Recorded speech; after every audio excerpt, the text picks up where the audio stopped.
Supply দেয়। এই first trade এন্টারপ্রাইজটা আমার চোখের সামনে বড় হওয়া, আমার 3 বন্ধু মিলে এটা করে। এদের প্রথমে কোনো অফিস ছিল না, অর্ডার করতো সিটি ব্যাংক খুলনা ব্রাঞ্চের লবিতে বসে। তাদের কাছে কাস্টমার আসলে আমাকে বলতো, মামা, আমার মামা বলে ডাকে, তার নাম পারভেজ, আমার ওই বন্ধুটার, আমি আমার যেহেতু প্রেয়সীর নাম ছিল পারু, আমি তাকে সংক্ষেপে পারু বলে ডাকতাম। আমারে বলতো 2 কাপ লাল চা দেওয়া যাবে, খুব লজ্জার সাথে বলতো, খুব বিনয়ের সাথে বলতো, কারণ সেদিন ওর ব্যবসাটাতে চা খাওয়ানোর পথ ছিল না। আপনারা শুনে আনন্দিত হবেন, সিটি ব্যাংকের কাছ থেকে আজকে তাদের লোন নেওয়া 1 কোটি টাকা।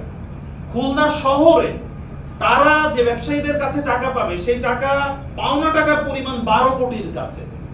খুলনা শহরের সকল ব্যাংক তাদেরকে লোন দিতে চায়।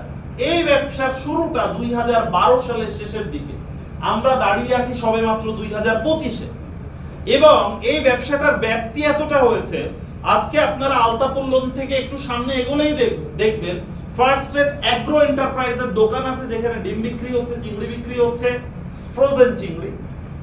তারা অ্যাগ্রোতে গেছে, তারা এক্সপোর্টে গেছে, তারা ইম্পোর্টে গেছে, তারা অংশীদারিত্বের ভিত্তিতে ব্যবসা করছে, এবং ব্যবসাটা স্রষ্টার কৃপায় প্রতিনিয়ত বড় হচ্ছে। কেন বড় হচ্ছে? ঝুঁকি নিয়েছিল। কিভাবে ঝুঁকি নিয়েছিল, কতটা সহ্য করতে পারে সেটা ভেবে। এই ব্যবসা শুরু করে 3 জন। প্রাইমারিলি ইনভেস্টমেন্ট ছিল 10,000 টাকা, আমার নিজে চোখে দেখা। এই 10,000 টাকা 1 টাকাও দিতে পারে নাই আমার বন্ধু পারভেজ। সে ছিল ওয়ার্কিং পার্টনার। তাদের ফার্স্ট অর্ডারটা ক্যাপচার করা ছিল কোন একটা মাছ কোম্পানির সামনের ডাস্টবিন থেকে কুড়িয়ে উঠানো টেপ, স্কচ টেপের শেষের অংশটা, যেখান থেকে তারা ওই টেপের নাম বের করেছিল।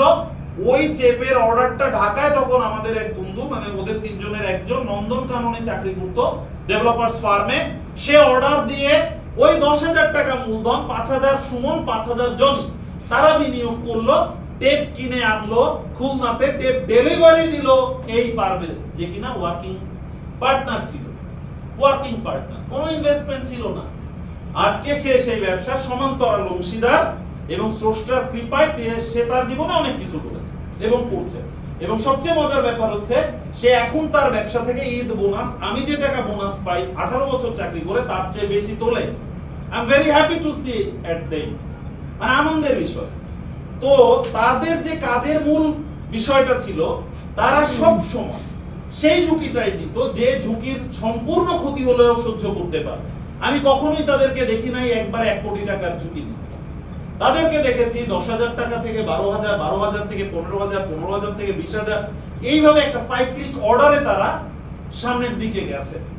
প্রথমে তারা মাল ডেলিভারি দিয়েই ক্যাশ অন ডেলিভারি প্রসেসে ছিল।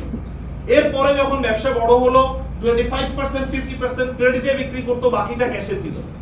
আজকে তারা অনেক বড় বড় মাছ কোম্পানিতেই 100% ক্যাশে, মানে 100% ক্রেডিটে দেয়, কারণ তাদের ওই সহ্য সীমাটা তৈরি হয়েছে।